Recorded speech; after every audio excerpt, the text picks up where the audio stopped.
Bom, pessoal, nós vamos iniciar o estudo das células, e para isso a gente vai ter que primeiro distanciar aquela ideia que a gente tem de que células são uma composição, né, humana. A gente estuda muito no Fundamental 2, entre o sexto ano e o nono ano, informações sobre as células, vendo, né, núcleo, complexo de Golgi, mitocôndria, né, e outras tantas organelas, outras tantas funções das células humanas.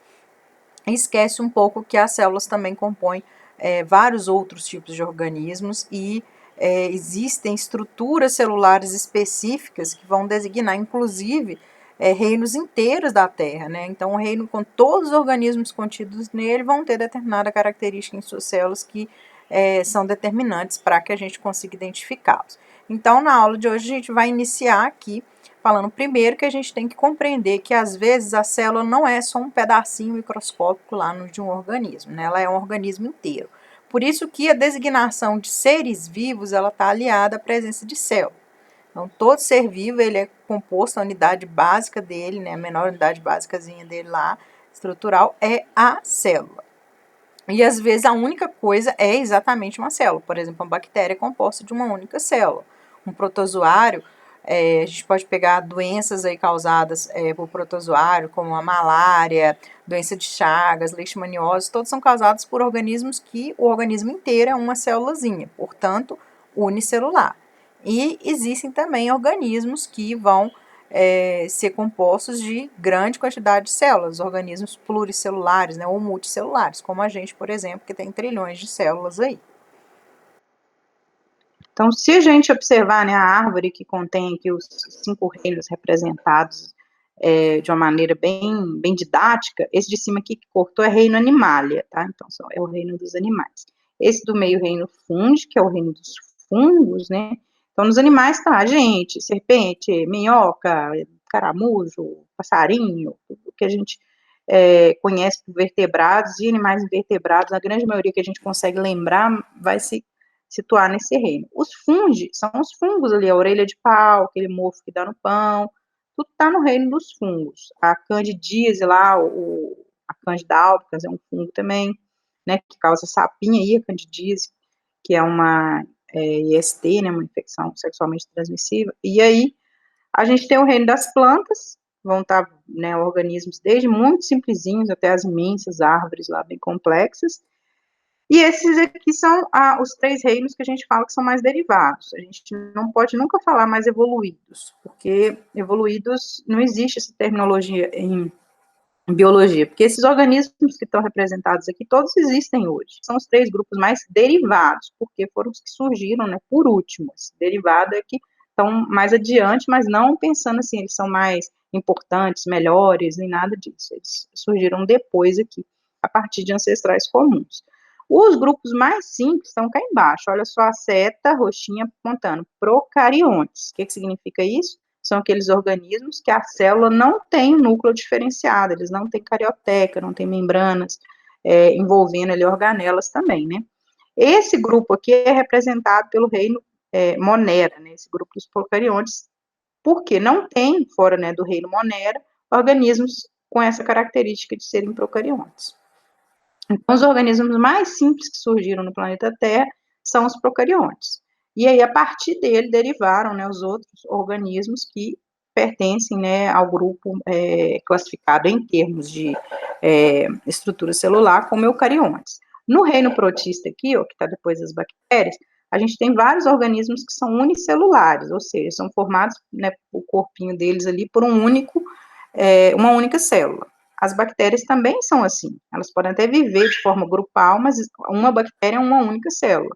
Aqui também, um protista é uma única célula.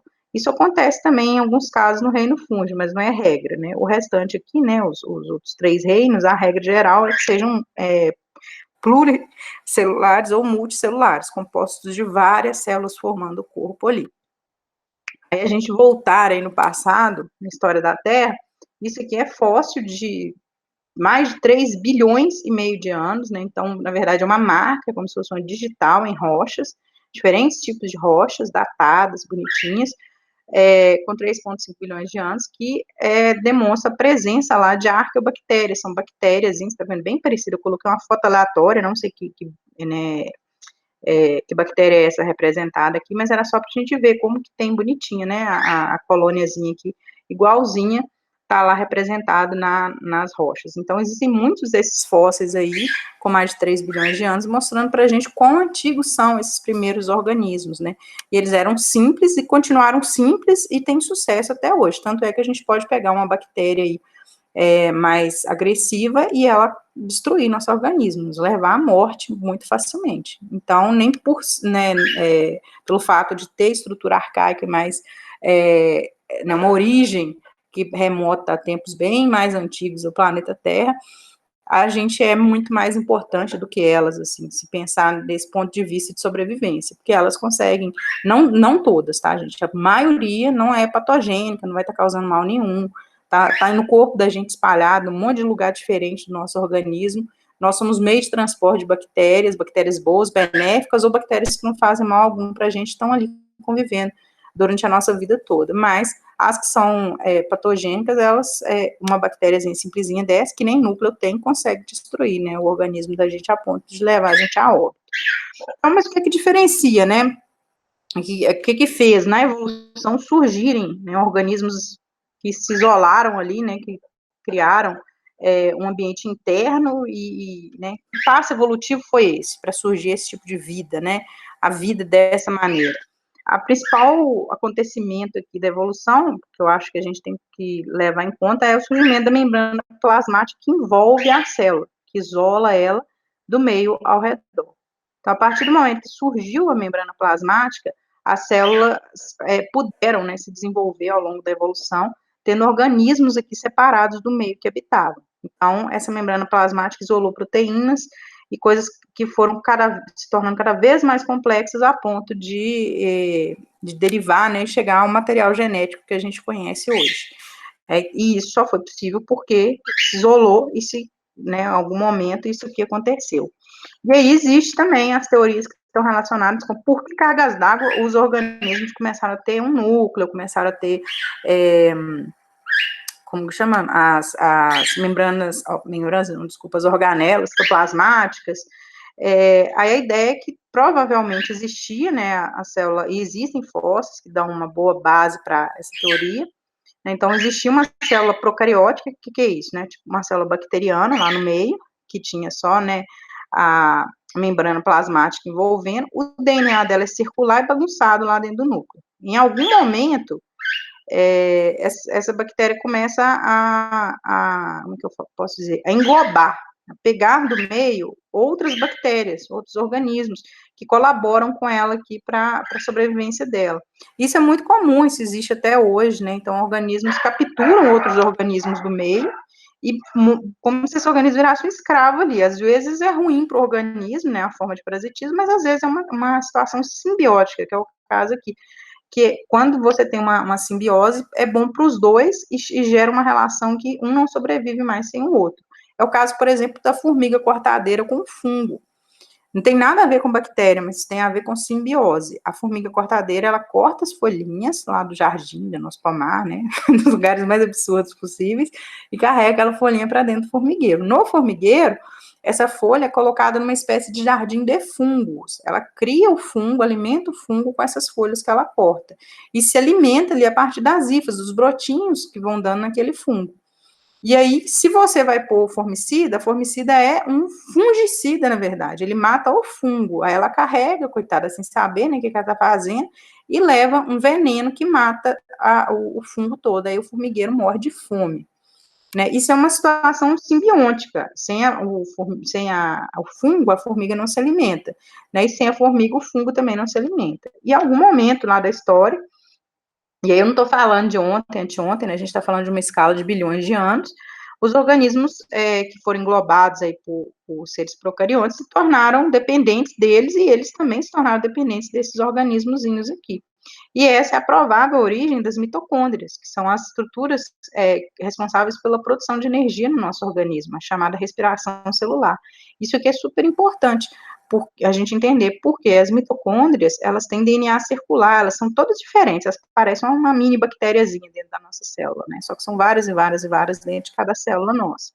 E bastante independentes na produção de energia, o que demonstra que provavelmente, né, essa base teórica aqui, se não tiver certa, passa bem perto do que deve ter acontecido no passado evolutivo.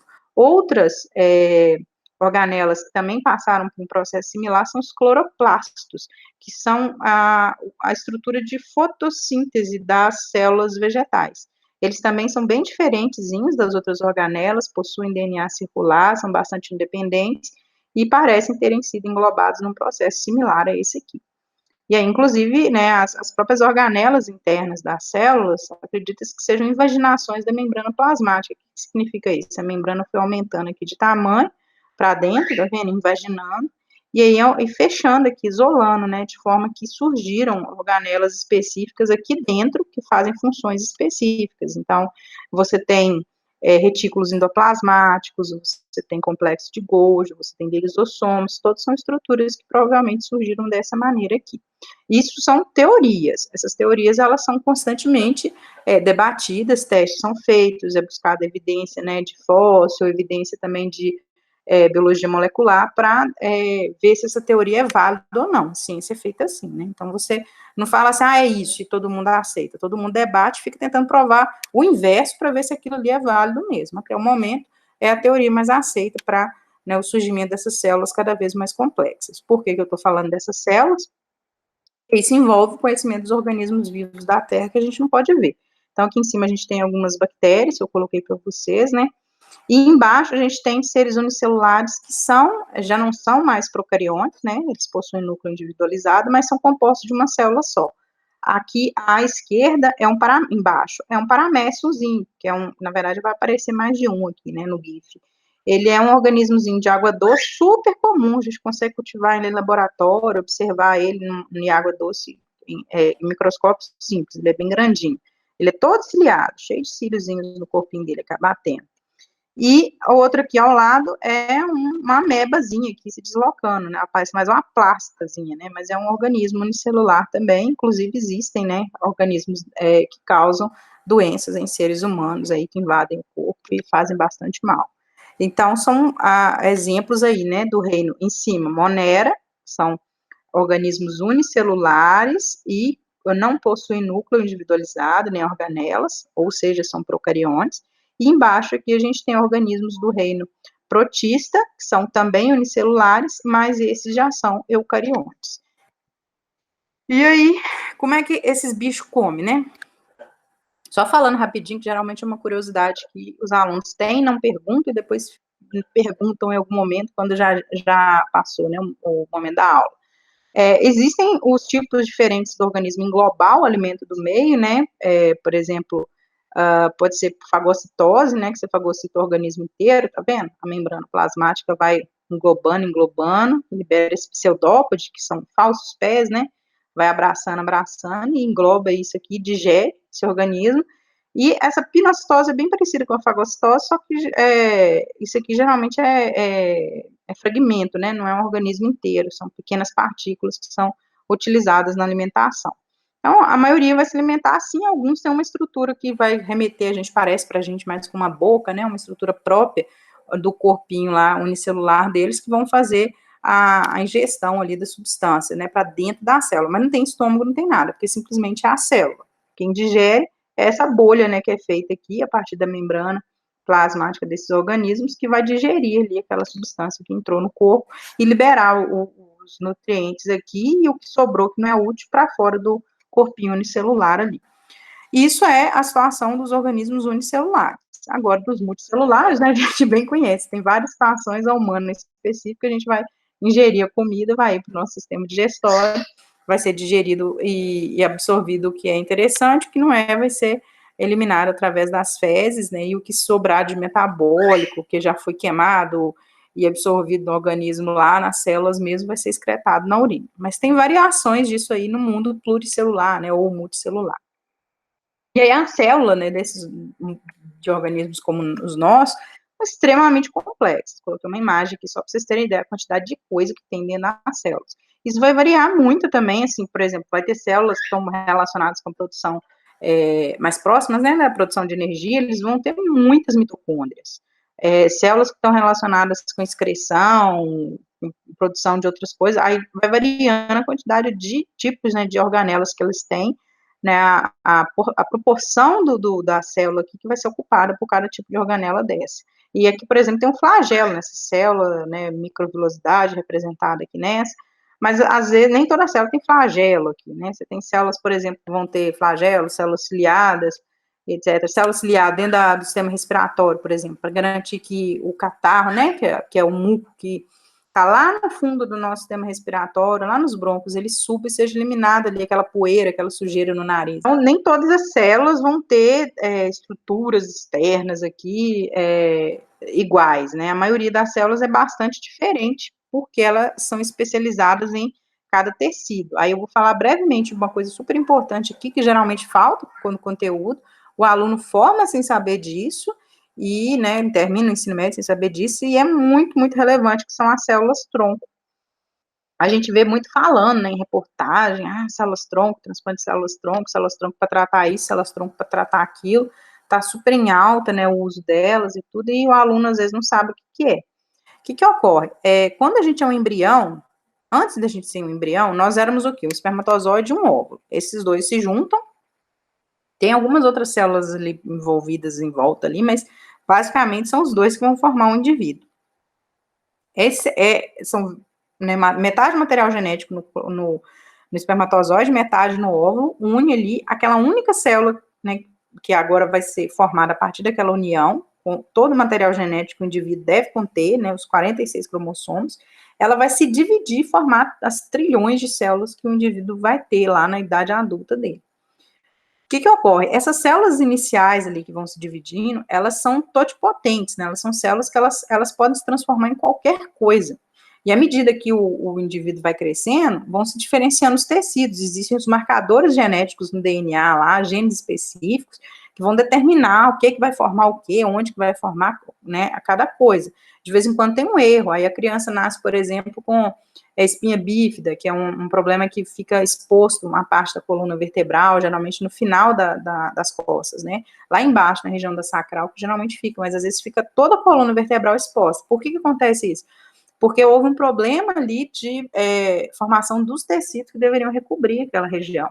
Pode acontecer também da criança nascer com as vísceras para fora, com o coração para fora, viva mesmo, a criança perfeita, mas com essa má formação, que vem do quê?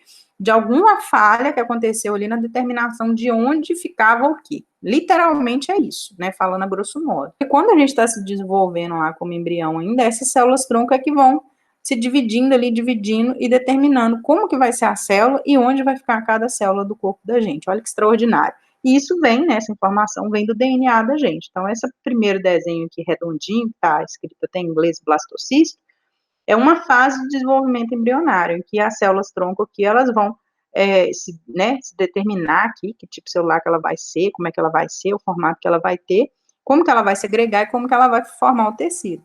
E isso tem muito a ver com câncer. Às vezes a gente recebe a notícia que um familiar está com câncer.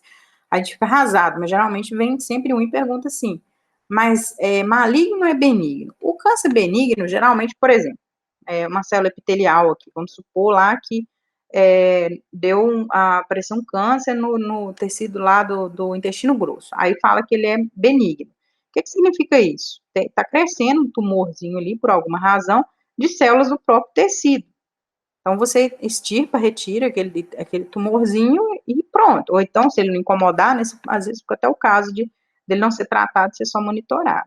Mas ele não vai, pode até crescer de novo, né, mas ele não vai crescer em outro local. Essa é a questão do benigno.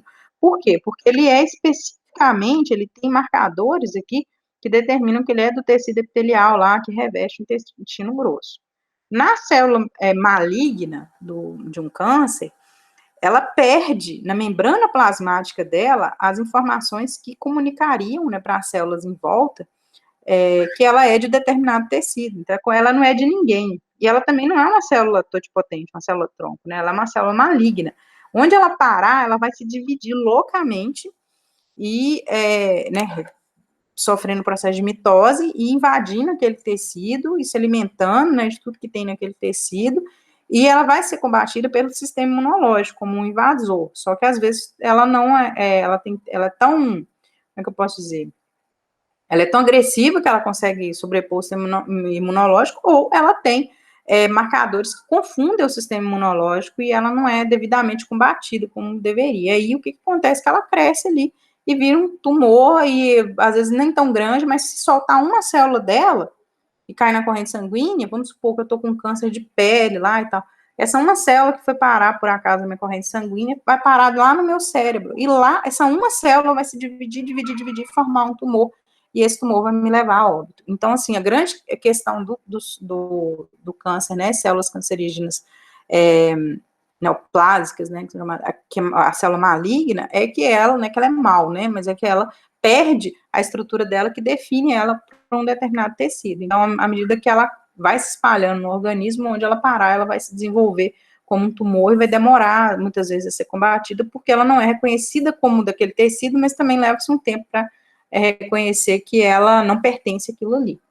A célula benigna, ela tem os marcadores que mostram que ela pertence a um determinado tecido. Então, quando ela cai em outro, de cara, ela já tende a ser eliminada, ela não vai crescer lá. Ela vai crescer só naquele tecido de origem, ela não fica se soltando também da maneira como a maligna solta. Agora, vamos focar um pouco mais, né, no conteúdo da aula, que senão não falo da parte que envolve o PET. Vou falar um pouquinho do núcleo celular, né, que é a parte que é o foco maior aí dos dois PETs, tanto do EJA3 quanto do primeiro ano. O núcleo é basicamente uma estrutura que vai ter o DNA da gente, o material da gente guardado ali.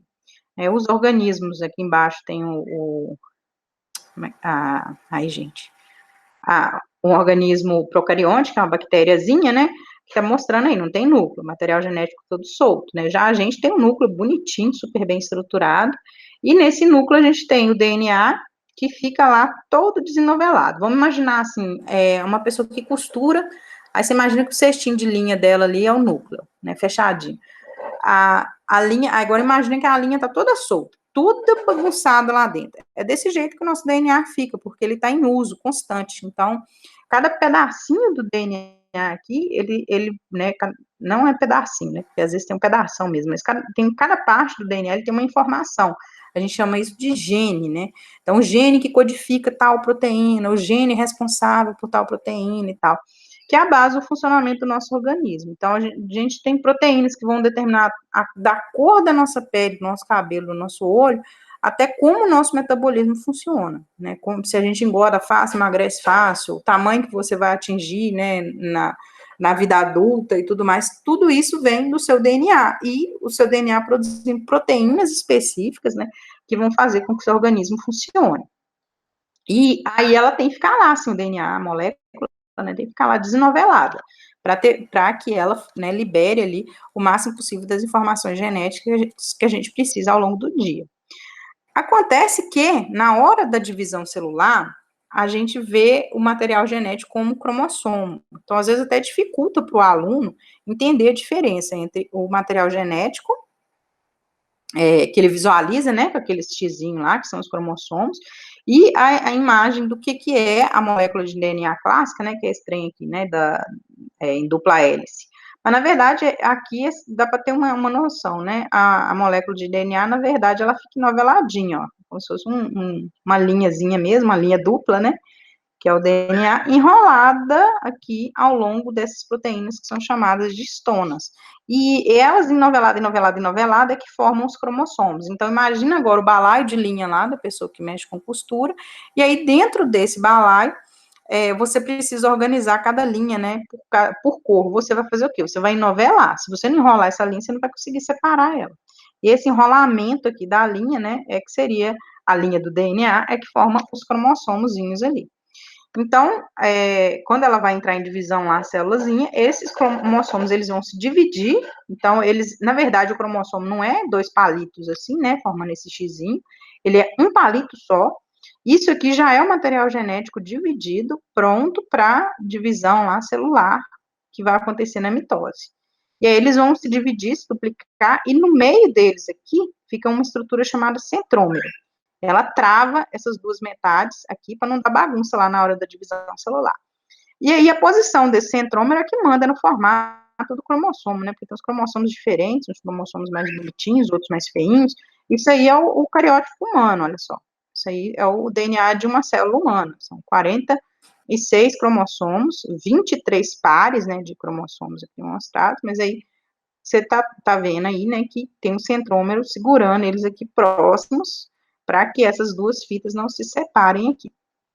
E aí a gente tem dois tipos de células. Nós temos as células haploides, que vão apresentar apenas um conjunto, né, de material cromossômico completo, ou seja, elas têm, aqui seria só um cromossomozinho e não um par, e as células diploides, que são aquelas que vão apresentar os dois conjuntos completos, lá, por exemplo, passado da nossa pele, do nosso olho, qualquer célula do nosso corpo aí que não sejam, né, no meu caso, os óvulos, ou no seu caso, os espermatozoides, né, elas são consideradas células diploides. Então, o material genético aqui, né, bonitinho, dois cromossomozinhos. E aí, quando a gente vai ter o processo de divisão celular, que é constante no nosso corpo, para manter funcionando as estruturas, para que a gente não perca pedaço do corpo mesmo, com o desgaste natural, né, do organismo, a célula vai passar por esse ciclo da mitose. Fases da mitose aqui, do ciclo celular, desculpa, que são além da mitose. Então, no caso da intérfase, seria uma fase que você não tem nada acontecendo, né? Você simplesmente não tem células se dividindo, nem nada disso. E as fases, existem as fases posteriores, né, que vão ter o iniciozinho do processo para divisão celular e o finalzinho do processo após a divisão celular.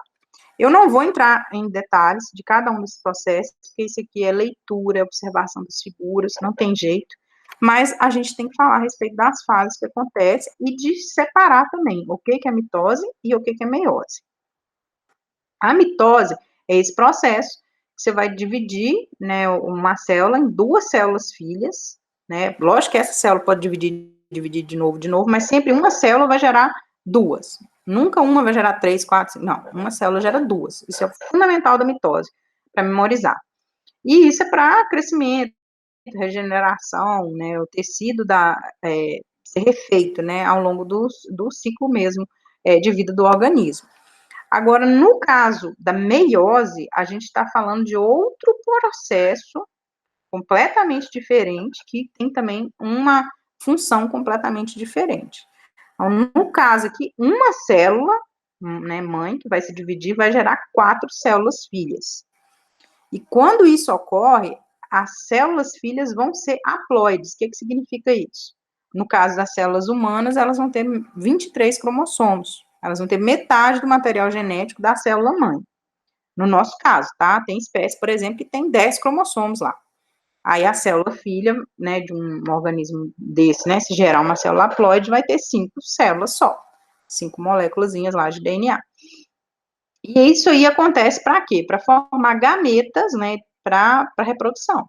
Então, quando o espermatozoide junta com o óvulo, se o espermatozoide tiver mais do que 23 cromossomos, ou o óvulo tiver mais que 23 cromossomos, isso vai gerar um problema. A gente conhece um que é muito comum, que é chamado de trissomia do cromossomo, né, do par 21, ou síndrome de Down. Existem outras síndromes similares de trissomia. O que é trissomia? Esse somia vem do cromossomo, são 3 cromossomos em vez de 2. Então, lá no par 21, que a gente vê aqui, ó, lá no par 21, em vez de ter 2 cromossomos, tem 3.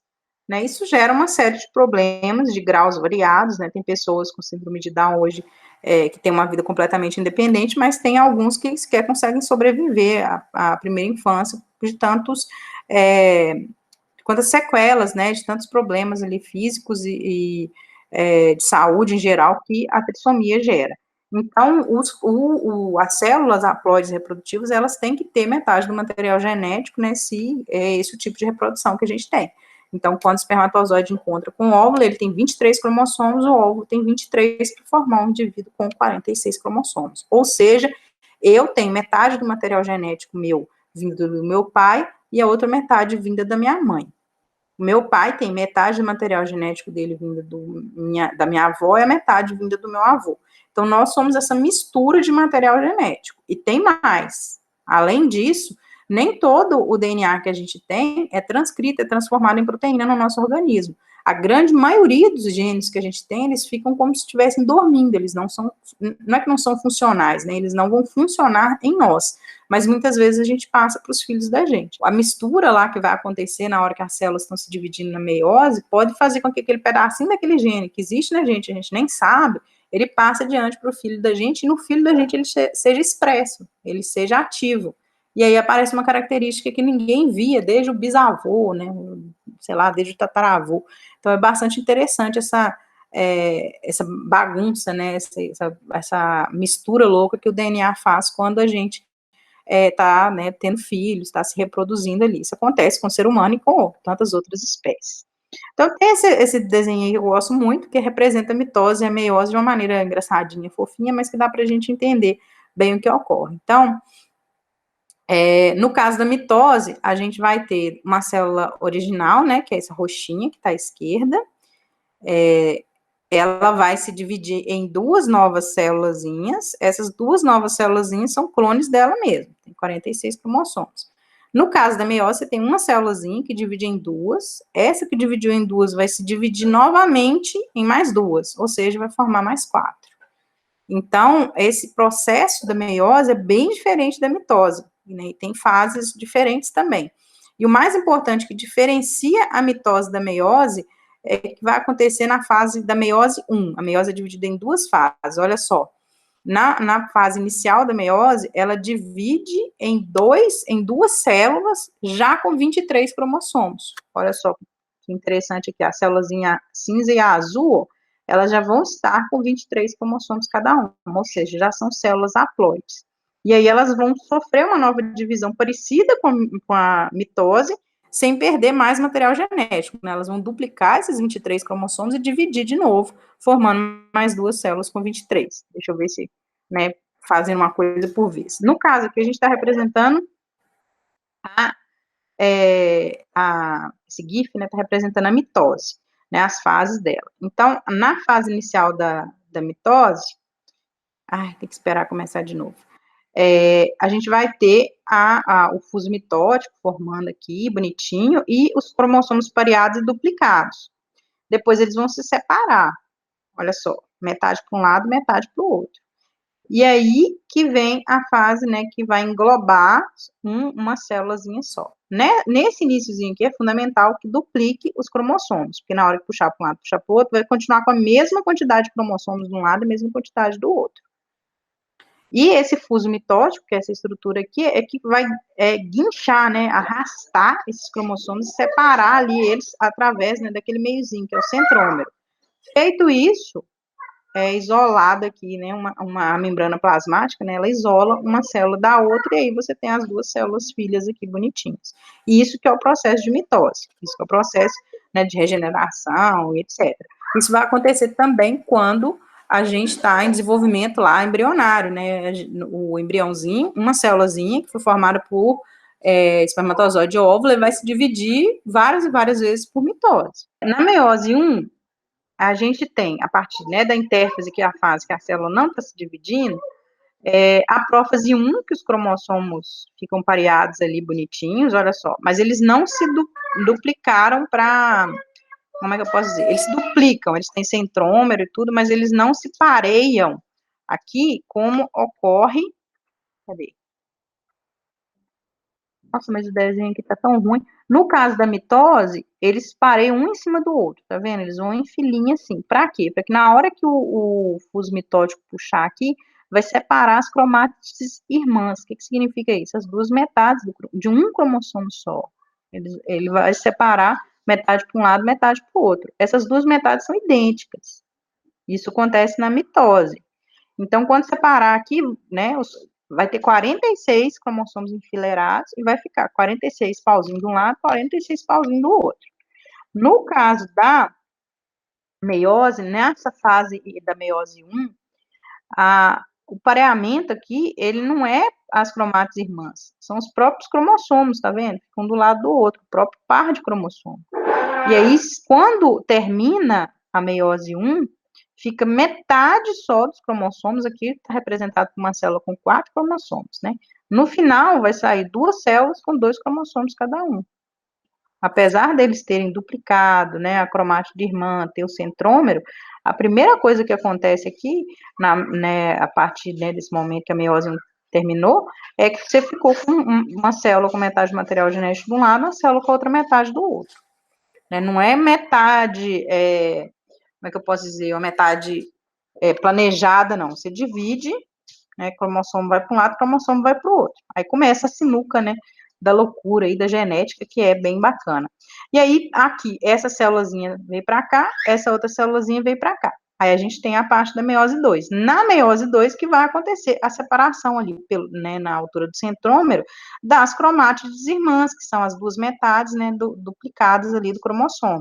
Aí aqui não está mais separando o material genético, metade para um lado, metade para o outro, né? Está separando um material idêntico, né, que foi duplicado aqui na época da prófase 1, lá na meiose 1, aí esse material idêntico vai formar, né, as novas 4 células filhas aqui. Bom, agora que nós já estamos munidos de informação suficiente, a gente pode passar para a parte de responder as questões aqui do nosso PET da semana 1. A primeira questão aí está perguntando para a gente: os seres pluricelulares são formados por inúmeras células. Nesses seres, todas as células são iguais? Justifica a sua resposta. Então, a gente acabou de ver que existem tipos celulares diferentes que compõem até o nosso próprio organismo, desde células, né, gaméticas até células específicas de cada tecido. Isso é válido para qualquer outro organismo aí pluricelular. Pode ser até que esse organismo não tenha tecidos verdadeiros, como por exemplo os porífera não tem, mas eles têm tipos celulares, né, específicos e vão ter funções específicas naquele organismo dele ali. Então, todas as células não são iguais. Os seres pluricelulares, existe a especialização celular, que é cada célula tendo uma função ali para desempenhar o seu papel. Agora, para a questão 2, é o seguinte, tá? Tem uma tabela e a gente vai ter os 3 tipos básicos de célula. A ideia é que a gente complete a tabela de modo a relacionar as estruturas presentes e ausentes nos tipos de células. Então, olha só. A gente tem aqui a célula procarionte, que é aquelas células do reino Monera, as células que representam, né, as células das bactérias, as células eucariontes animais e as células eucariontes vegetais. Então, a gente tem, por exemplo, membrana plasmática, que é a pergunta, né? Tem todas essas células aqui? Aí, aqui a gente vai responder, a gente pode marcar, por exemplo, né, ou colocar presente, presente, presente. A membrana plasmática está em todos os 3 tipos. A carioteca, o que é carioteca? É aquele envoltório nuclear, é a membrana em torno do núcleo. Ela só está ausente nos procariontes, nos demais ela está presente. A parede celular. A parede celular, ela está presente nas bactérias, nas células procariontes e nas células vegetais. Ela é super importante lá para as células vegetais, mas nas células animais ela não está presente. O citoplasma, que é aquele viscoso, né, que fica por dentro da célula, ele está presente em todas elas aqui. Ele é parte, né, componente básico de uma célula, independente do tipo celular que ela é. As organelas citoplasmáticas, essas aqui não vão estar presentes nas células procariontes, vão estar presentes nas eucariontes animais e nas eucariontes vegetais. E a cromatina, o que é cromatina? Cromatina é nada mais que o DNA, né, desenovelado, o DNA solto ali, sem estar condensado sob a forma de cromossomos, ou o RNA, né? Então, a gente vai ter isso presente em todas as células aqui, sejam elas procariontes ou eucariontes animais ou vegetais. Então, presente para todos aqui. Na questão 3, o enunciado diz o seguinte: a imagem abaixo foi obtida com auxílio de um microscópio e mostra células do sangue humano. Entre elas estão glóbulos brancos dotados de núcleo e glóbulos vermelhos, células anucleadas. O que significa isso? Células que não têm núcleo. Os glóbulos vermelhos são produzidos em certos ossos do nosso corpo e perdem o núcleo durante seu processo de amadurecimento.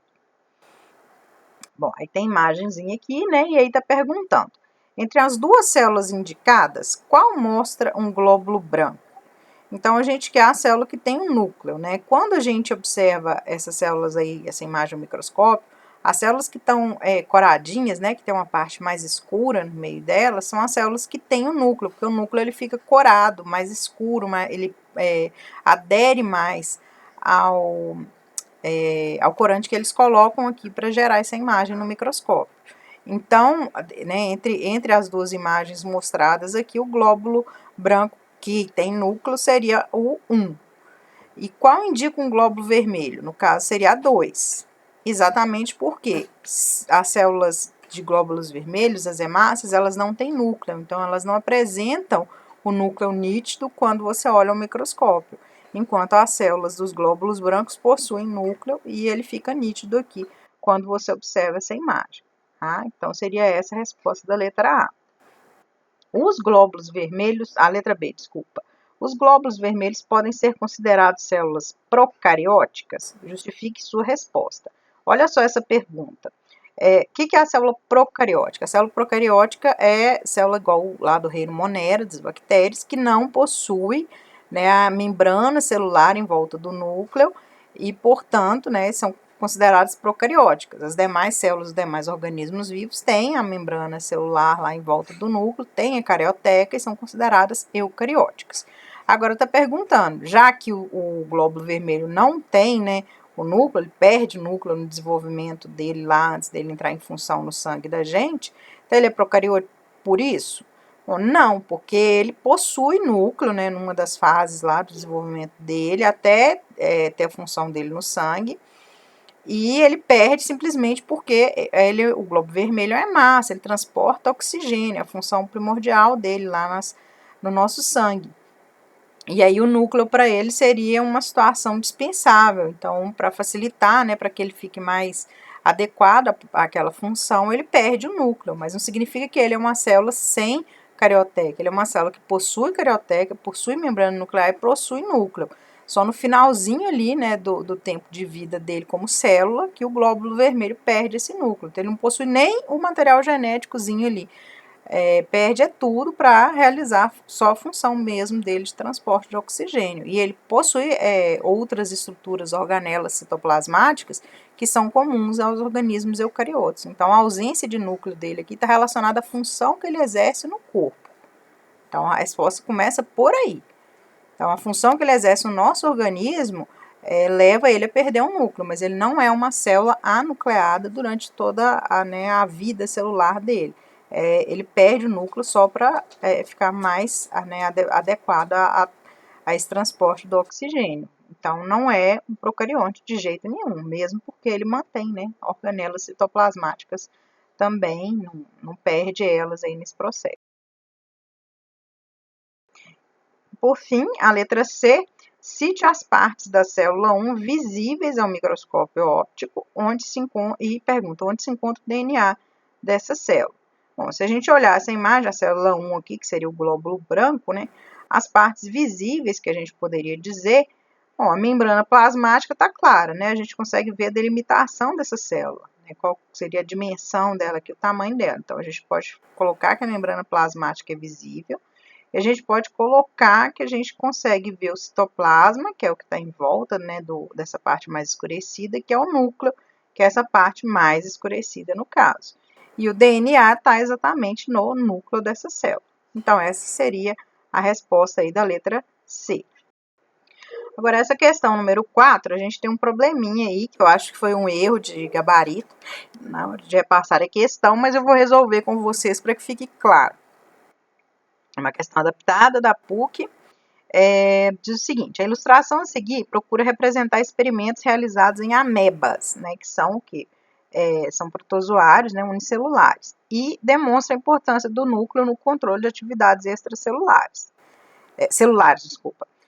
No caso, eles pegaram duas situações diferentes. Eles pegaram uma ameba, separaram, né, a ameba ela tem um núcleo, o citoplasma dela ficou bem, bem nítidos lá, né, é possível você identificar onde está o quê, e aí eles separaram e observaram o que acontecia com a ameba se você arrancasse, né, separasse aqui essa parte sem o núcleo e acompanhasse o que ia ocorrer com ela. E em outra situação, eles pegaram a parte sem o núcleo e colocaram, transplantaram, pegaram um núcleo, né, de outra ameba e puseram aqui.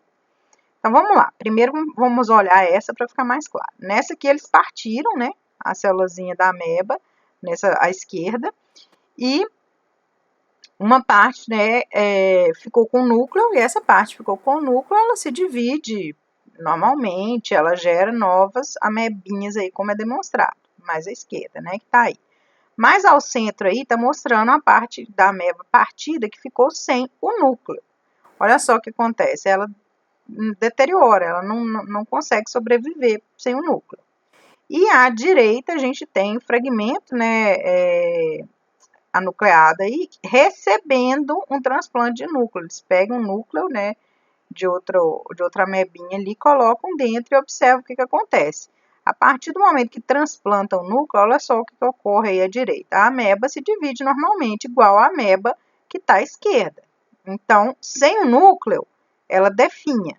Com o núcleo, mesmo com o caso, né, do transplante de núcleo, ela sobrevive e, inclusive, se reproduz. Agora, vamos avaliar as afirmativas. A1. Uma ameba com núcleo transplantado é capaz de dividir, correto, olha aí à direita, ela recebeu o núcleo transplantado e se dividiu, uma ameba virou duas amebinhas. Tá correta. A2, o transplante do núcleo para o fragmento de uma ameba anucleada, então o que foi isso? Pegou um núcleo lá de outra ameba e colocou no pedaço que não tinha núcleo, que é essa situação à direita. Regenera as funções vitais da ameba, correto, ela sobreviveu e ainda reproduziu. Na 3, a porção nucleada da ameba cresce e vive normalmente. O que significa isso? A porção que o núcleo ficou continuou crescendo e vivendo normalmente. Correto. Cresceu e sobreviveu normalmente. Então, 1, 2 e 3, correto até aqui. A 4, a proporção anucleada da ameba é capaz de se dividir normalmente. A anucleada é a que não tem núcleo, é aquela que definhou e morreu, que está ao centro. Então, incorreta a opção 4. E a 5, a porção anucleada de uma ameba seccionada degenera. Ou seja, a porção sem o núcleo dessa ameba, ela degenera, ela desfaz, ela deixa de existir, que é o que a gente vê ao centro. Está correta a 5. Então, só a 4 está errada.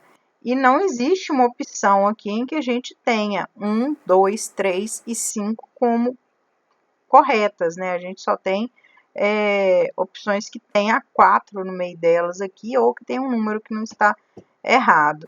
Então, não existe uma resposta correta para essa. Eu peço que vocês enviem para mim lá só com a opção, né, marcando aqui do lado. A 1 está correta, a 2 está correta, a 3 está correta, a 4 é F, falsa, né, e a última também correta, verdadeira ou correta, como vocês quiserem escrever, que é o ideal aqui para essa questão. Ok?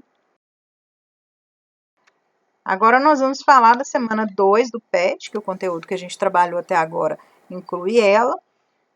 Na questão 1 aqui está dizendo o seguinte: considere uma célula diploide, o que significa isso? Uma célula 2N, né? Que possui 10 moléculas de DNA em seu núcleo, para responder às questões a seguir. Então, seria um organismo que tem 10 moléculas de DNA. Quantos cromossomos tem essa célula? Bom, como a gente viu, né, cada pedacinho lá de DNA, cada moléculazinho corresponde a um cromossomo. Então, ela vai ter 10 cromossomos, né, em cada célula dela. Essa seria a resposta da letra A. A letra B. Se essa célula passar por mitose, quantas moléculas de DNA terão as células filhas originadas? A gente está falando de mitose, aquele processo de divisão celular, né, que existe para o crescimento, para a reposição de um tecido, para alguma coisa desse tipo. E nessas situações, as células se reproduzem deixando descendentes, né? Ela sempre divide e a célula, né, que se parte ao meio gera duas células iguais, sempre iguaizinhas, inclusive é com a mesma quantidade de material genético. Então, as duas células filhas vão ter também 10 moléculas de DNA né, após a mitose que estiver encerrada. Na C está dizendo o seguinte: se essa célula passar por meiose, aí não é mitose, é meiose. Meiose é aquele processo celular, né, que a gente tem a a divisão de uma célula, que no final ela vai gerar 4 células filhas.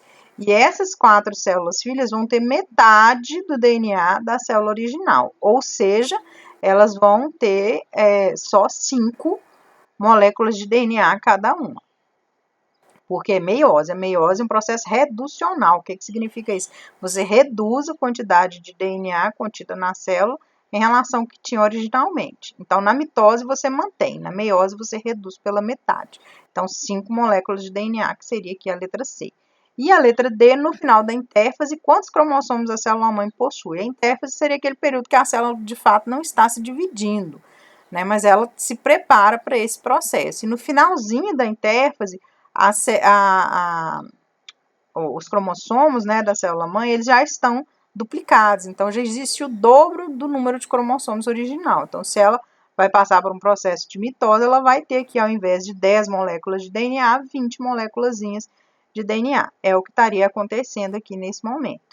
Agora, se a gente passar, né, para o número 2, a gente já vai ter uma estruturazinha representada aqui, que pode até confundir vocês como sendo o núcleo, mas não é, ou como sendo a célula, desculpa, mas é o núcleo, porque a gente está vendo que o DNA está soltinho aqui dentro, essas tirinhas, essas coisinhas parecendo umas linhazinhas, uns minhoquinhas, é a molécula de DNA, é a cromatina, que está espalhada dentro do núcleo.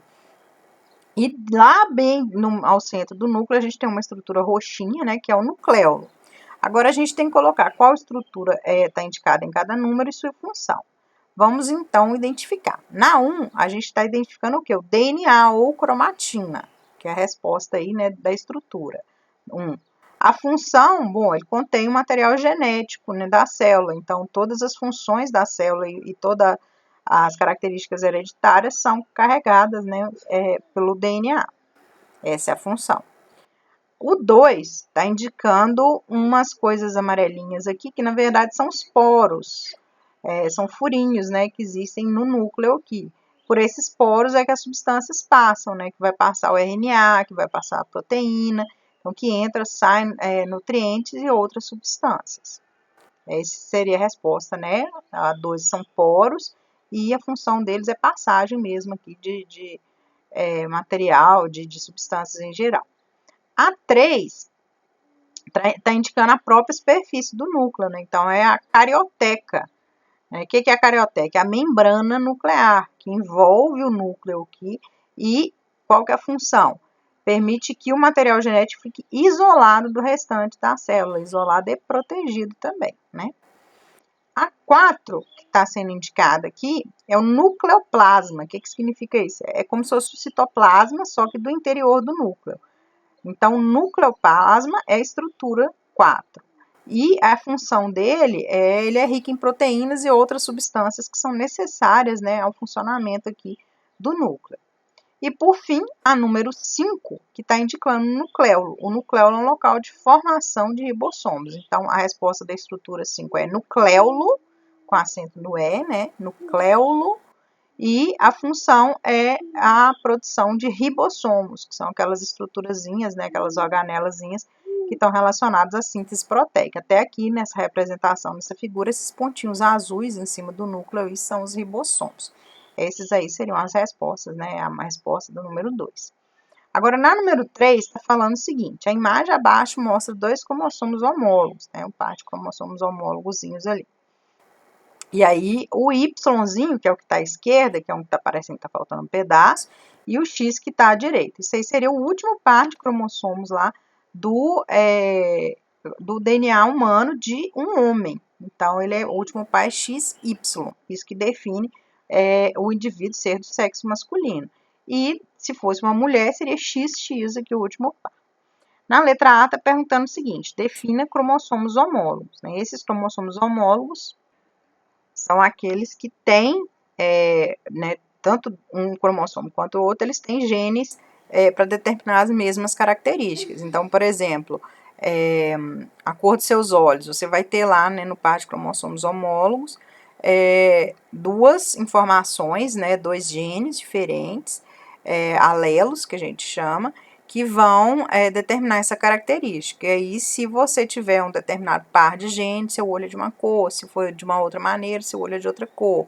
Então, esses cromossomos homólogos são como se fossem os dois pares que mandam, né, na determinação genética ali da informação que existe para que você tenha a característica de um determinado modo ou de outro expresso no seu organismo. Até, por exemplo, seu crescimento, né? Ah, meu pai é muito alto, minha mãe é baixinha, você é muito alto, você é muito baixo. Estou lá com 11 anos de idade, ainda não sei, né, como que vai ser a minha altura lá no futuro.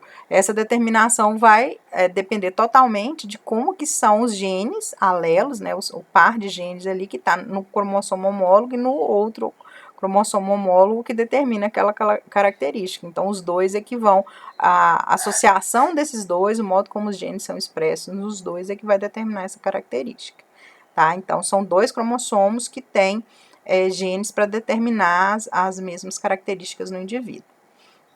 E a letra D, descreva o cromossomo e as moléculas que compõem sua estrutura. Eu coloquei uma figurinha aí para auxiliar vocês. Então, o cromossomo ele tem as cromátides irmãs, né? Então, a metade de um lado é metade do outro, que está ligado pelo centrômero aí, na verdade é uma cópia. Então, o centrômero mantém unidas aí duas cópias idênticas. Cada pauzinho aí, né? O pauzinho de um lado aí é idêntico ao pauzinho que está do outro lado. O que une eles, mantém eles seguros ali durante a divisão celular, são o centrômero. Então, essas cromátides irmãs ficam presas por ele ali. E essas estruturas, né, que a gente vê aí, a gente chama elas de braço. Então, vocês podem usar essa figura para falar a respeito de como são os cromossomos. Agora, a gente passando para a última questão da semana 2. Na 5, né, a gente vai ter, sabendo que a célula-mãe possui dois pares de cromossomos homólogos, né, que são o 2N igual a 4, responda. Então, o que quer dizer esse 2N igual a 4? Significa que a célula, né, que está lá bonitinha, parada, sem estar se dividindo, ela tem 4 cromossomozinhos. E aí, está perguntando, a figura B evidencia que o processo é de mitose ou meiose. Aí, olha só o que a gente tem.